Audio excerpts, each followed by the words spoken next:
We are slowly getting closer to the end of this series, so in this lesson, I would like to do some final improvements and clean up. So let's start with time.js module. In here, let's remove this commented line and directly return current date object from this function. I prefer to still keep this function around because if in the future we will need to modify the current date, we will only have to do this in one place inside this function, and everywhere where this function is being used, it will return already modified date object. Next, let's scroll to the start current date timer function, and we are modifying reactive variable now, which stores current date, and this date is updated every second. And as we can see, we are currently doing this update by simply adding 1 second to the current date object. And actually we can rewrite this expression in a little bit different way, which is much easier to understand. Since we already have a function which returns current date object, let's just modify our reactive variable now by assigning current date to this variable every second. And this way we're gonna keep reactive variable now up to date. Now let's continue and consider another function, the function which lets us remove activities. Let's open up activity item component, scroll down to delete activity function, and the function which we are currently interested in is called reset timeline item activities. So let's go to the definition.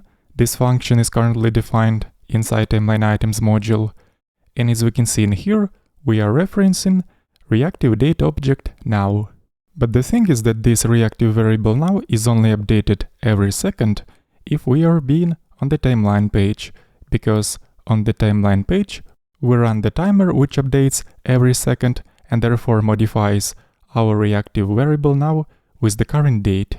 But the thing is that this function is only going to be called when we will remove activities, and we can only remove activities being on the activities page, not on the timeline page. So that means that this reactive variable now might get outdated and store the date which does not correspond to the current date.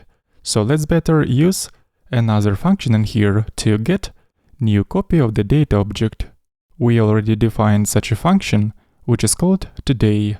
So let's use it in here as well as in another place where we are referencing reactive variable now.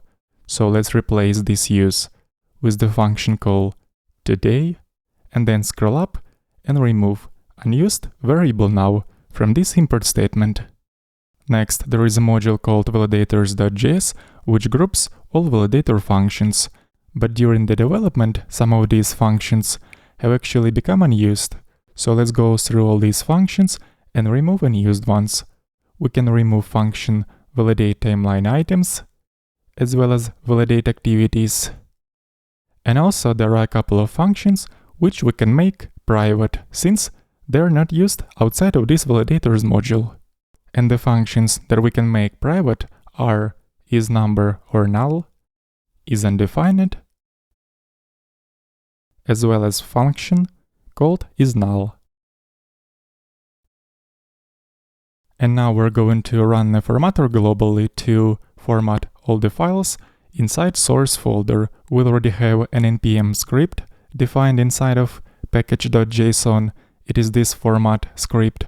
So let's switch over to the terminal, run the following command, npm run format, and this way Proteer is going to format all the files contained within source folder. And with that being done, the project is pretty much ready. The only thing left to do in here is to actually deploy this project to production, which we will do in the final lesson.